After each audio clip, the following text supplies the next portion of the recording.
Hello and welcome. I'm Charlie, and as you can see, I'm a giant tortoise. My home is a small but unique group of islands in the Pacific, 1,000 kilometers west of South America. People find the islands fascinating, but at the same time somewhat uncanny, sometimes even unreal, due to their volcanic origin, which you would think would make them uninhabitable. But in fact, they're teeming with life. The Galapagos Islands. Despite the seemingly inhospitable living conditions, you'll find life everywhere, because we have learned to adapt to these conditions. I'd like to introduce you to some of the most interesting creatures who live on the Galapagos Islands. For instance, the Galapagos sea lion. Yes, we'll come back to you later. We don't want to disturb your snooze. This is the famous Galapagos land iguana.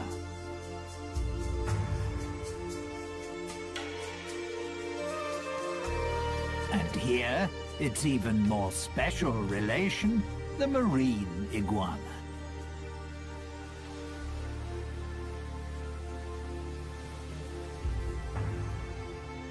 The very colourful red rock crab, and the white-tip reef sharks. But the islands don't just consist of rock and lava. Thanks to the rainy season, numerous plants thrive here, providing a habitat for other creatures. For example, the brown pelican.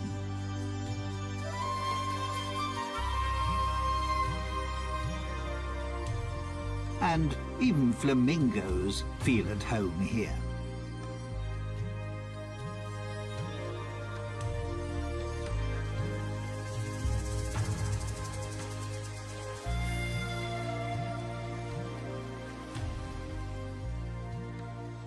The Spanish, who, incidentally, by chance, discovered the islands in 1535, named them after me. Obviously because I impressed them so much. After all, I am a fine specimen. But first, let me tell you more about the remarkable reptiles on this group of islands. Here we see a prickly pear cacti growing in crevices in the lava. They provide food for the yellow land iguana.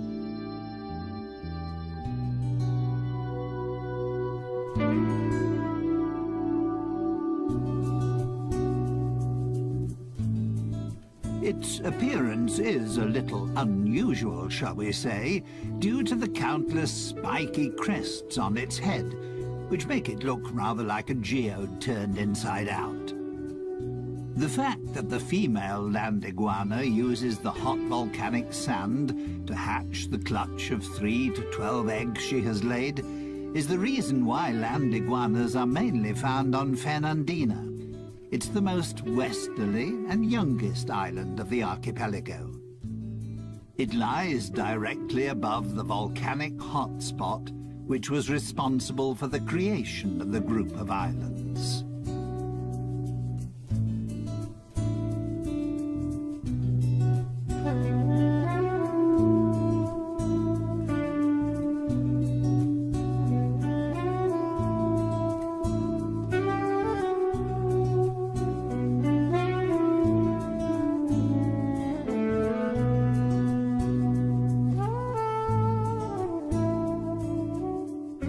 Because the 13 main islands of the archipelago have widely differing characteristics and diverse living conditions, some species have developed subspecies on the different islands. That's why, apart from the ordinary land iguana, you'll also find the Santa Fe iguana, which has an even stronger yellow coloring and a more spiky appearance. And then there's the Rosada iguana, which has a distinct pink shade.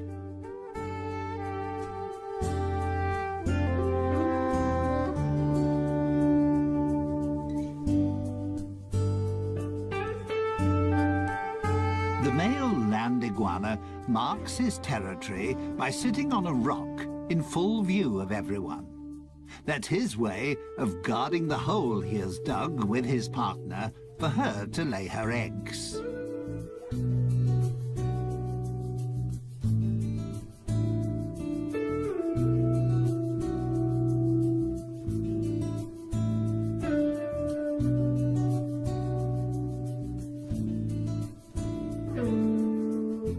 This is a relation of the land iguana, the marine iguana. The marine iguana is only to be found on the Galapagos Islands and is the only extant marine iguana species. It prefers to live along the coastline because that's where it finds its food.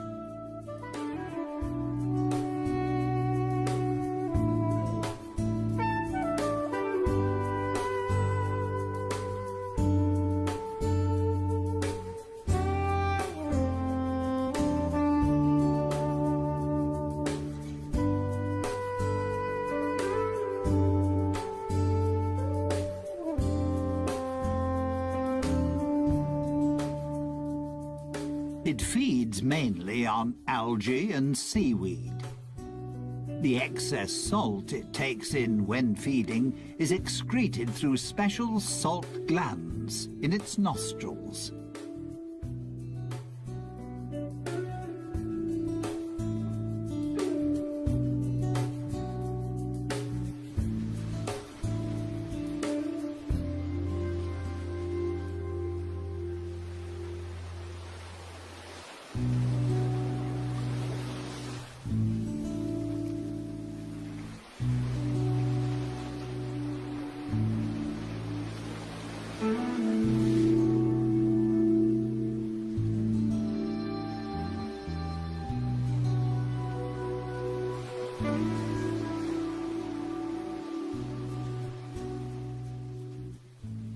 Marine iguanas are cold-blooded creatures. That's why they can only stay in cold seawater for approximately 10 minutes. They are, however, outstanding swimmers and are able to dive to depths of up to 9 meters. Once they're out of the water, thanks to their dark skin, the sun quickly warms their bodies up again.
Minor scuffles amongst the marine iguanas to mark their territory are quite common.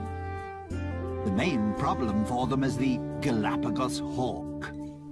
Marine iguanas are the prey of choice when the hawk is feeding its young.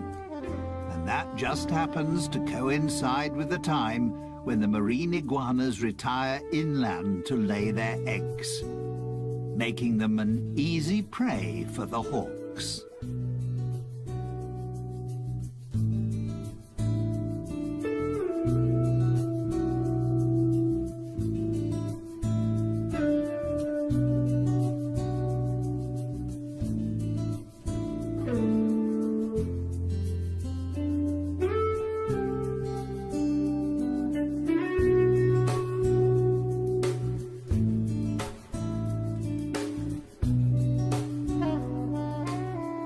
On the lava beach, the hawks have little chance of catching the iguanas, as they can easily camouflage themselves.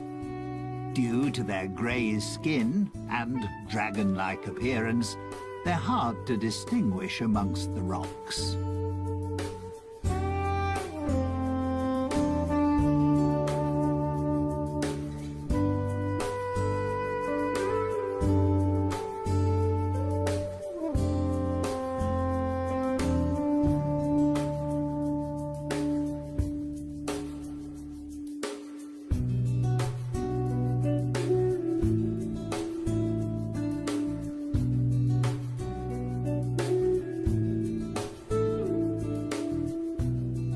The Galapagos Islands are home to 7 endemic types of iguana. The males are larger than the females and can reach up to 30 centimeters, approximately 12 inches in length. Iguanas mainly eat flies, scorpions, and other insects. They have a symbiotic relationship with the sea lions because they free them of bothersome flies.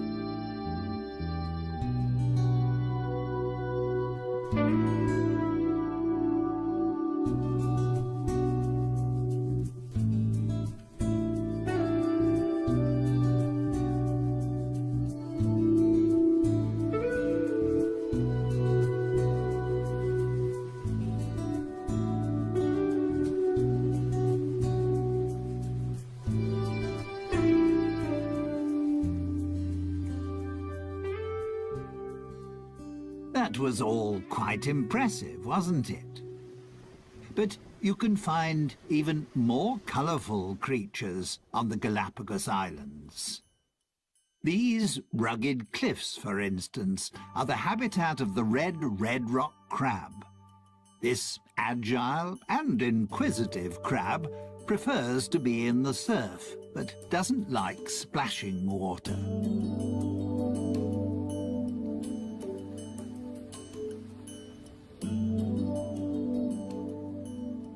Its main source of food is algae, which it gnaws off rocks, together with other marine organisms. But also the odd carcass which gets washed ashore is a welcome extra in its diet.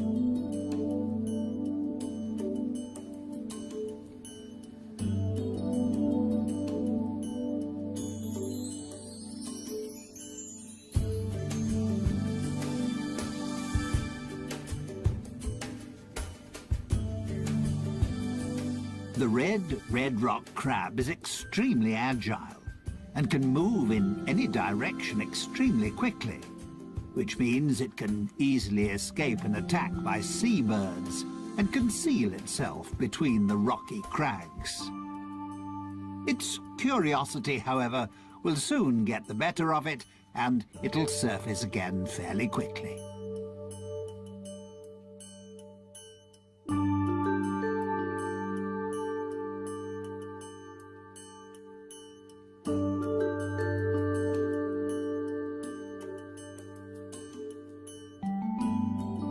Young crabs have a black colouring, while more mature crabs have a brownish or reddish colouring.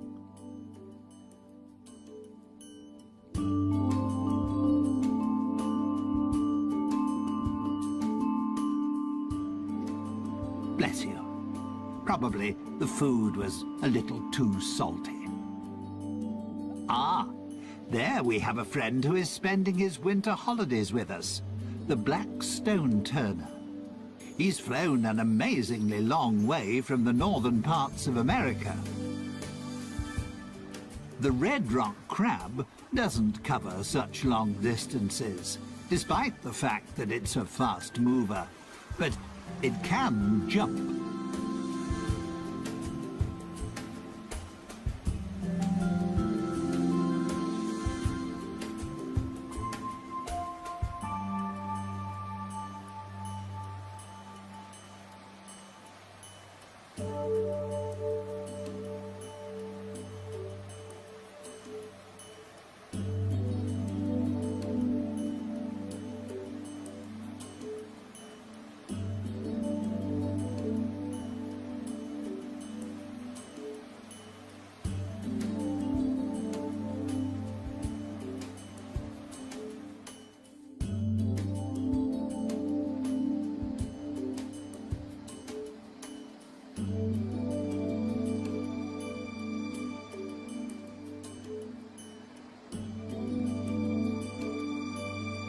The name red rock crab doesn't mean that nature has decided that all the crabs must be this colour.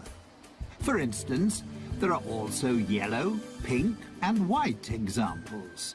And this black one is perfectly camouflaged on the lava rocks.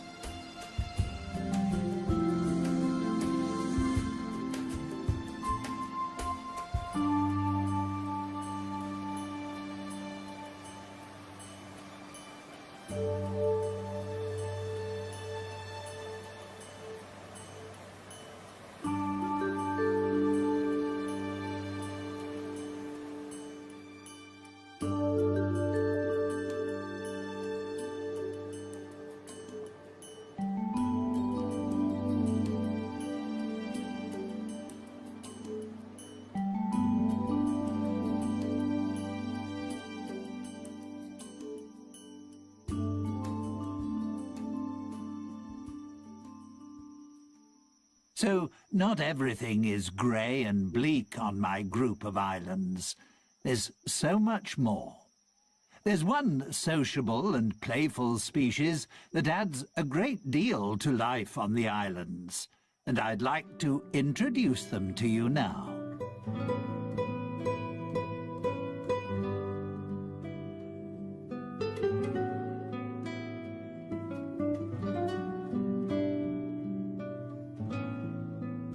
The Galapagos sea lions.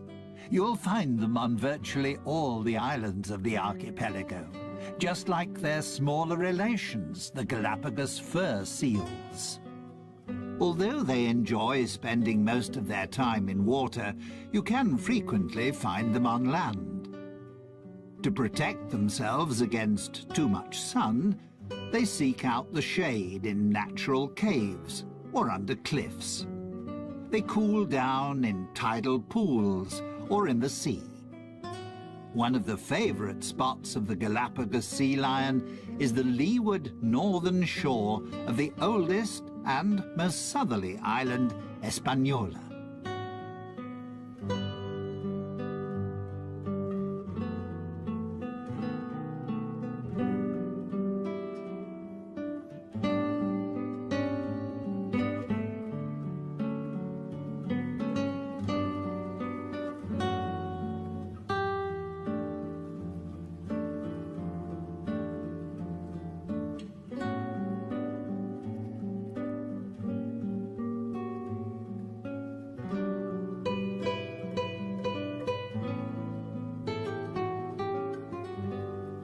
Here's a female with her pup. The relationship between the two is extremely close. Not surprising after a gestation period of 12 months. And she will continue to breastfeed it for another few months.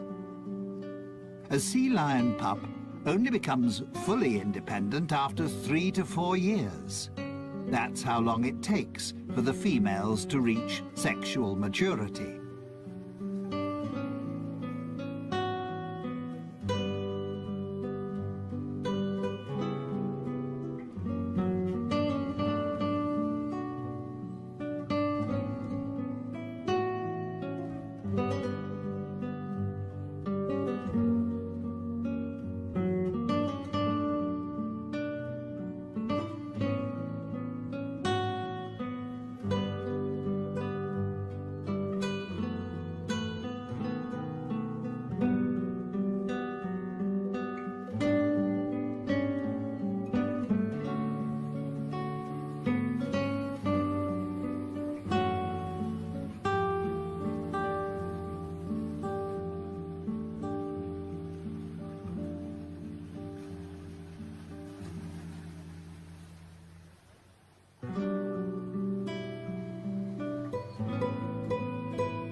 Males only reach sexual maturity after 7 or 8 years, and then have to fight fiercely for their own territory.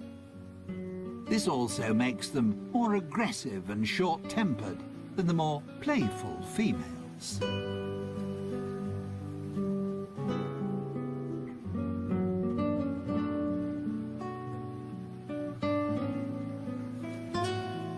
It's not surprising that male sea lions are constantly fighting for their territory and trying to find a mate, because there are far fewer of them. A male sea lion will often have as many as 30 females in his harem.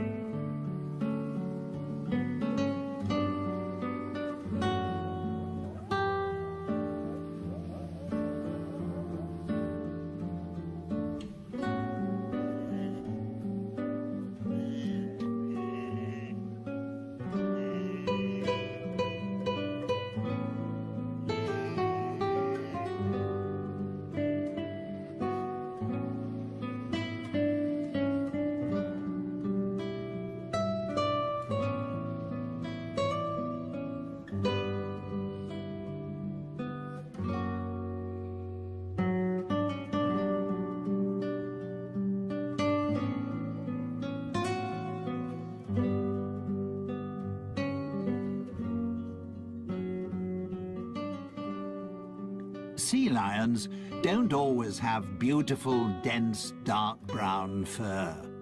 Pups only lose their baby fur after about 4 months. Initially, they also can't swim. They learn to swim, together with other pups, in calm bays. Only when they can swim properly do they follow their mothers out to sea. The young animals play with one another, while their mothers hunt for fish. They won't hunt for food on their own until they're a couple of years old.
Male sea lions can weigh up to 250 kilograms.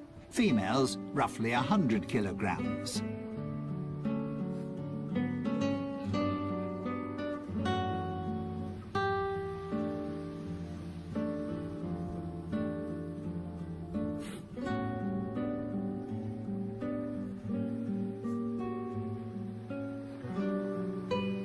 There are between 20 and 50,000 of them on the Galapagos Islands.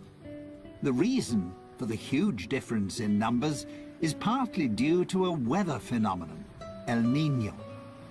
It occurs in irregular cycles and in different degrees of severity.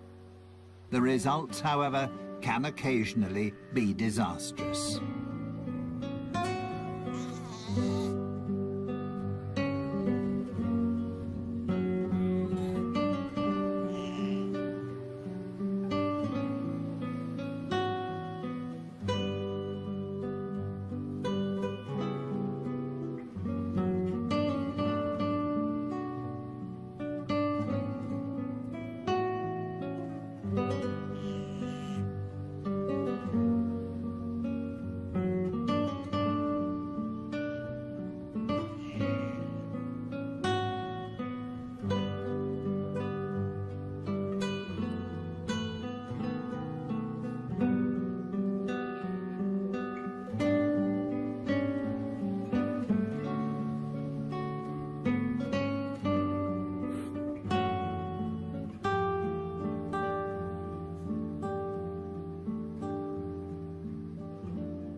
The arrival of El Niño signals a decrease in the cold Humboldt current, which can even cease completely. The temperature of the seawater rises, causing plankton and small fish to die. This disrupts the food chain, because seabirds and fish can't find sufficient food. Their only chance is to leave the area if they want to escape their sad fate. The situation can prove fatal for seals, as they no longer find any food, and many starve to death.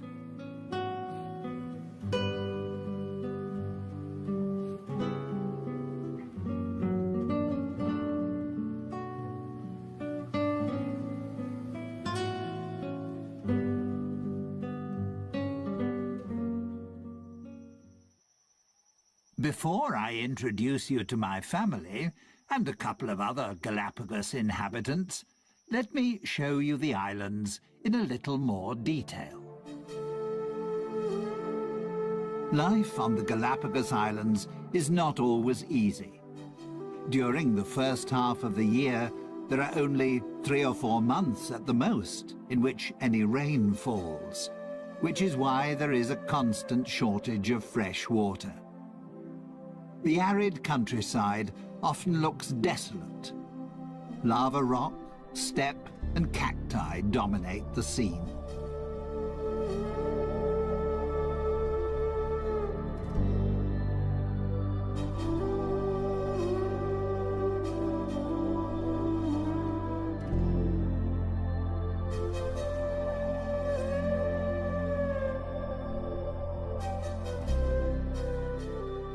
The Galapagos Islands are of volcanic origin.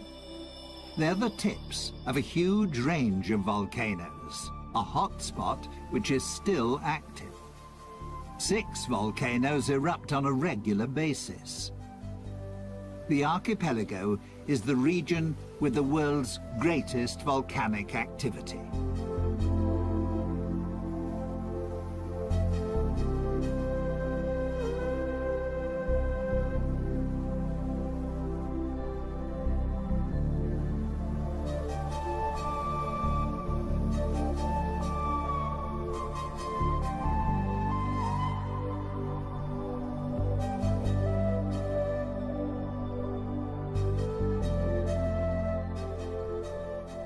And there is another special feature.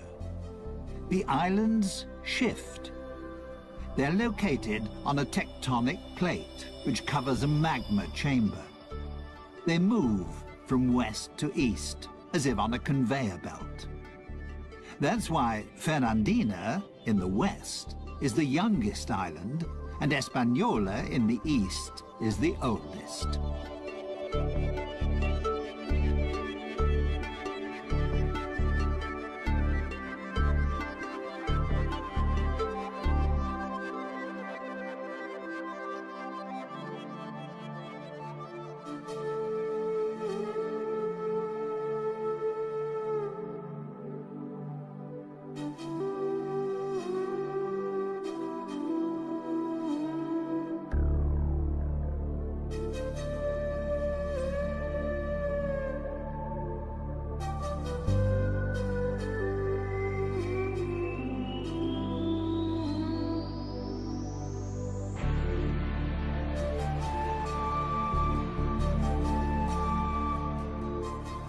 Once the rainy season starts, the islands burst into life. Most of the flowers are a shade of yellow, because there is only one type of bee on the islands, which is responsible for pollination, the Galapagos wood bee. Most likely, the flowers have adapted themselves to its preferred color.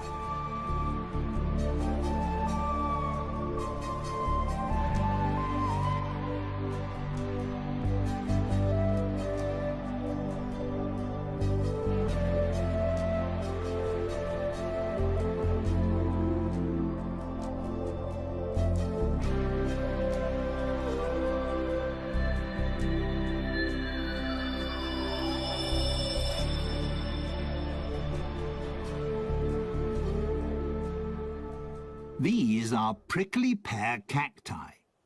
They are propagated by the Galapagos rat, which feeds on their seeds.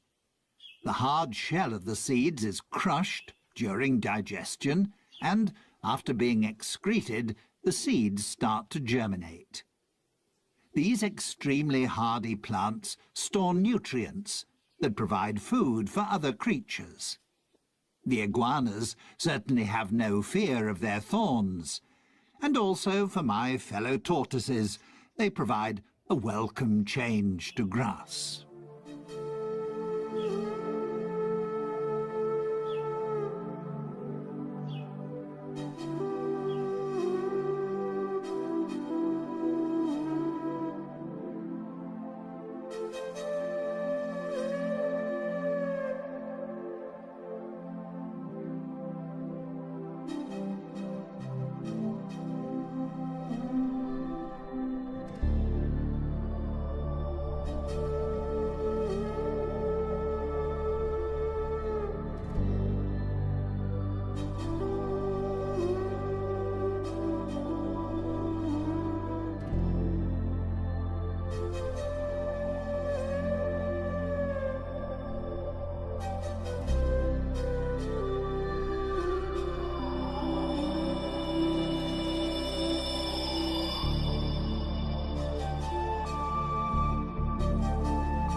Apart from the 13 main islands, there are hundreds of small islands and outcrops.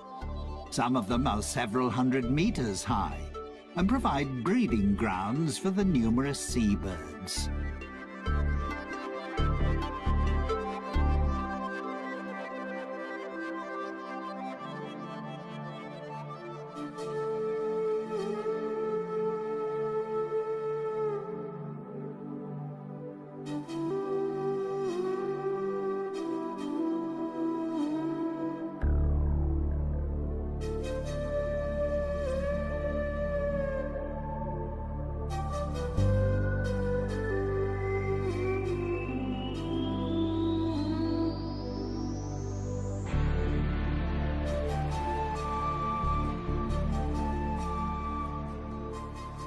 The Galapagos Islands were made famous by Charles Darwin, who discovered certain aspects of life here that formed the basis for what was to become his theory of evolution.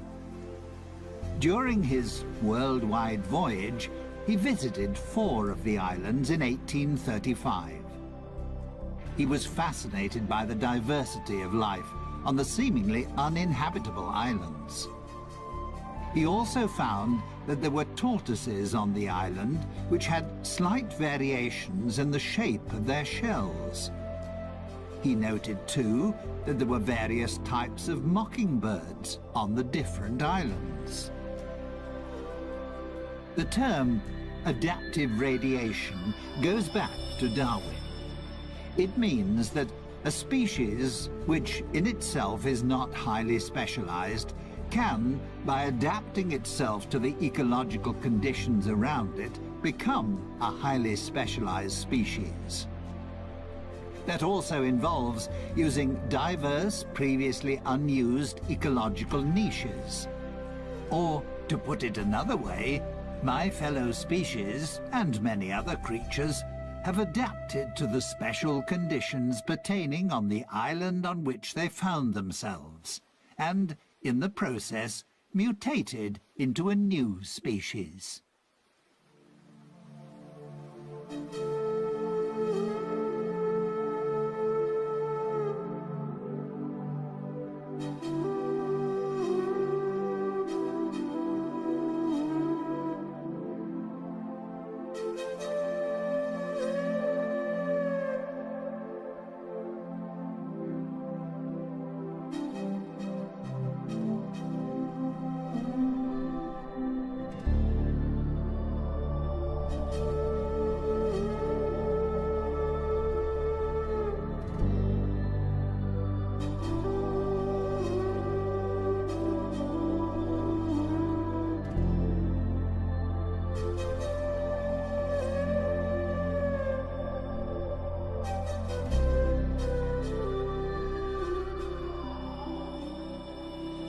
A gathering of white-tip reef sharks. They can be recognized easily by their white-tipped dorsal fin and tail. At the moment, they're resting after hunting for fish, crustacea, and cephalopods. Come night time, they'll become active again.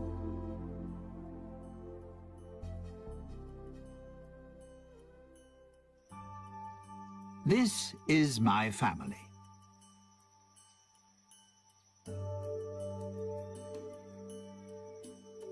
We giant tortoises are the largest of our fellow species living in the world today.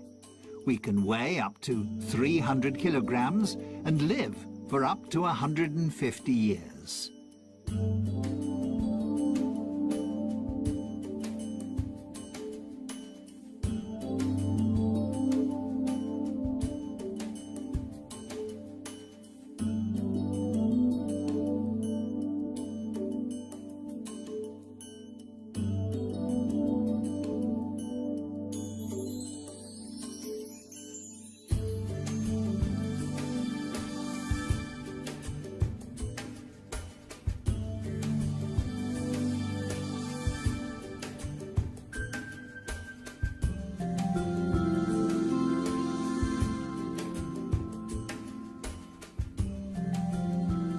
Some of my relations don't have a dome-shaped shell, but rather a more saddle-shaped one.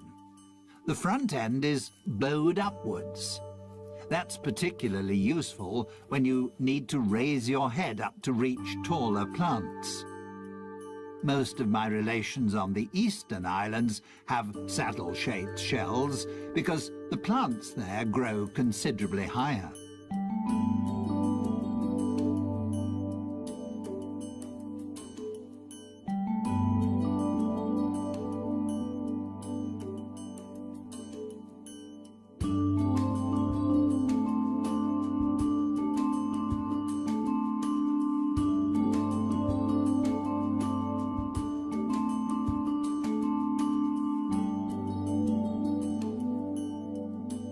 Like the iguanas, we giant tortoises have concluded a pact with the small birds that live on our island. Finches and woodpeckers feed on the parasites and ticks on our skin. To let them know that we need their services, we stretch out and lie quietly until the birds have pecked off all the insects. It keeps us clean and makes life a little more comfortable.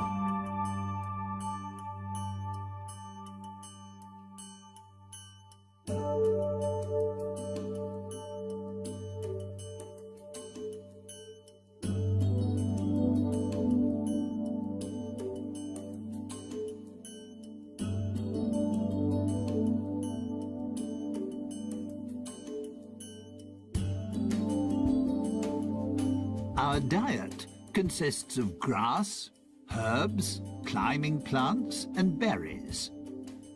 If our shells allow it, and we can stretch far enough, we also enjoy the juicy fruit of the prickly pear cacti.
Incidentally, our bodies are so large because they also act as a reservoir.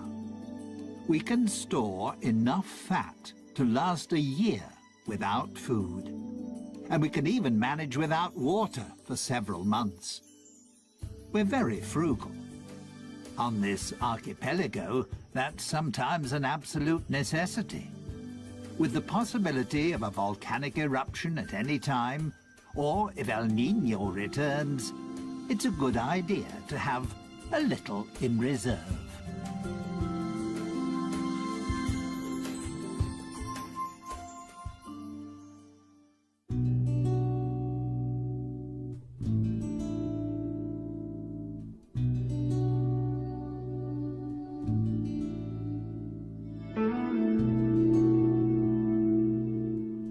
Well, that was my family. They're nice, aren't they? Finally, I'd like to introduce you to some feathered inhabitants of the islands. They're as colourful as they are talkative.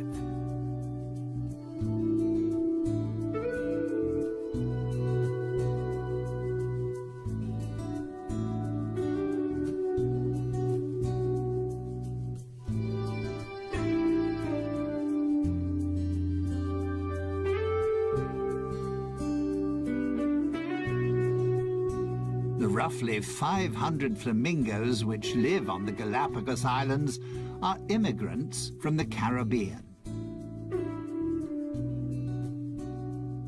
You also wouldn't really expect to find ducks on the islands. But there are several thousand white-cheeked pintails here, and they feel just as at home as the flamingos.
The lava heron is just one member of the heron family that has made its home here. They feed off the plentiful supply of fish, just like the brown pelicans, one of which is just cleaning his plumage.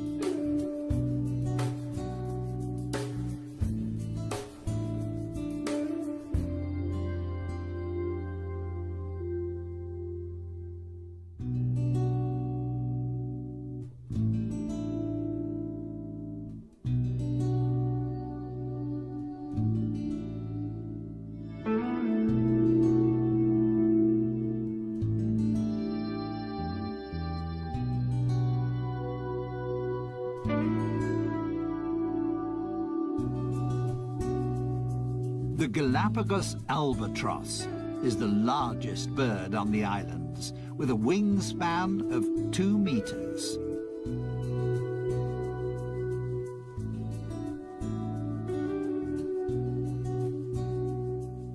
Some 12,000 couples breed on Española, virtually the whole world population.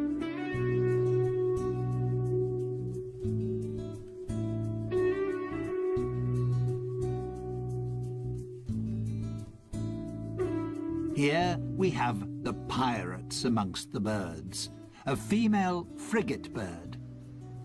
Frigate birds attack other birds and try to snatch away their food. The male frigate birds are famous for their mating habits. To impress the females, they blow up their red throat pouch.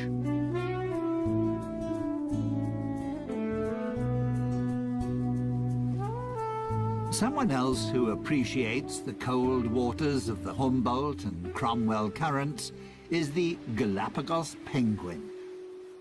Due to various environmental influences, such as El Niño, as well as numerous natural enemies, like the sea lions and Galapagos hawk, they are now an endangered species.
Standing 1.20 meters tall, the great blue heron is one of the largest herons in North America.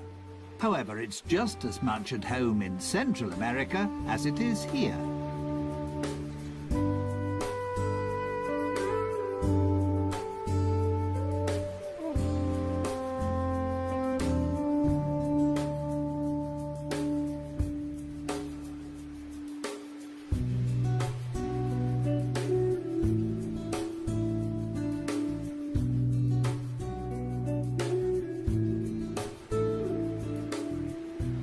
Stalking the beach, on the lookout for fishes, crabs or algae, is a dusky gull.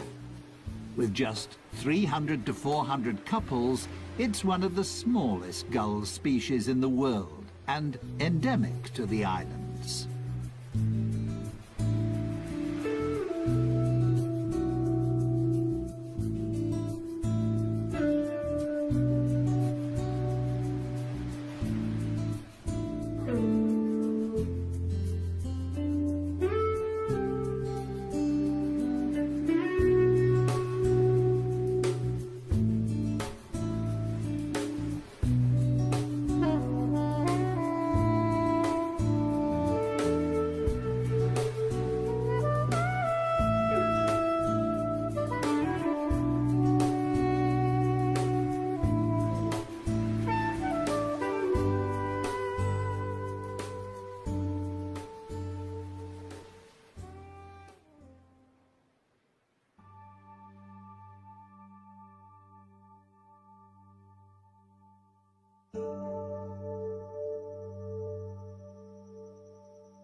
I hope you enjoyed our little excursion around my homeland.